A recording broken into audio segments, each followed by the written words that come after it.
Hi mga ka-queens! It's a fabulous day! Getting ready with me mga ka-queens dahil at this time kakain na lang kami sa labas ni Dada Clarence. Hindi niya na ako pinagluto this New Year's Eve dahil nga may pasok siya ng maaga kinabukasan. And of course, suit natin tong please leggings na talaga namang super comfortable at super kapal. Of course, hindi ko naman po pwedeng hindi kalimutang suotin itong mga perlas ng silangan. Ito yung ating mga bestseller every time nagla-live selling tayo.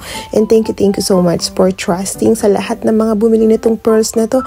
And siyempre hindi ko rin makakalimutang suotin itong aking staple earrings na talaga namang pak na pak sa aking OOTD polka dots. Of course, hindi rin mawawala ang pagka-highlight ng ating nose bridge dyan. Alam nyo naman, sa pagme-makeup, kanya-kanyang technique lang yan at sang ka magiging kahiyangan na makeup na ina-apply mo. And siyempre hindi natin pwedeng kalimutan ang kilay is life. Siyempre kailangan saktong-sakto yung length niyan. And most especially, siyempre naglalagay-lagay lang ako ng onting eyeshadow dyan para naman dumilat-dilat ang aking pantalizing eyes.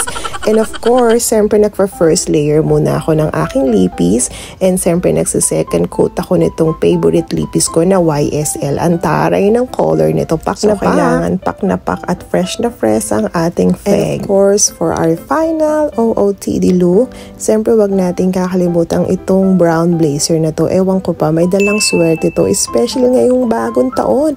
And of course, ito na lang is sling pollen ang gagamitin ko para partner siya. Brown na brown ang taray.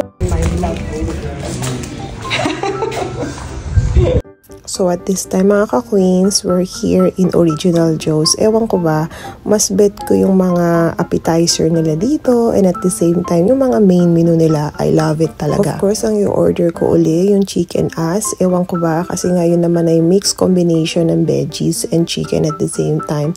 And si Dada Clarence, ang in-order niya and chicken curry. Sabi niya yun lang daw talaga yung bet niyang kainin for tonight. Happy New Year mga ka-queens, no? Parang kailang lang, napakabilis ng taon at panibagong pag-asa, panibagong opportunity na naman. Ayan mga ka-queens, talaga namang hindi ko talaga matodong maisip na mauubos ko ba talaga yan. Ang laki talaga niya sa personal mga ka-queens, pero carry bells lang dahil naman New Year at ngayon lang uli kami nakapasyal dito sa Original Joe. Kayang-kaya ko yan. Kailangan ko talagang ubusin yan, mga ka-queens. Actually, parang nakarelax ako ng kahit papaano at this time. Kasi nga, most of the time, every New Year, nagluluto talaga ako sa house dahil kami lang naman dalawa ni Dada Clarence. And I'm so thankful kay Dada Clarence na pagsabihin na rin naman niya ako na huwag ka na magluto dahil may pasok ako the following day ng maaga. So there you go. Siyempre magpapaawat ba kami ng aming pagtitiktok dyan. And of course, hindi pati si Dior nakikigulo din. Talaga namang gusto niya ay join din sa aming pagtitiktok. O diba?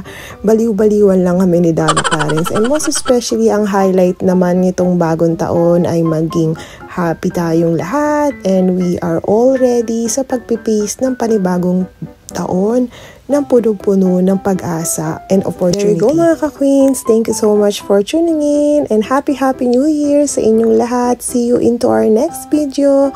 I love you all. Stay fabulous. Mwah!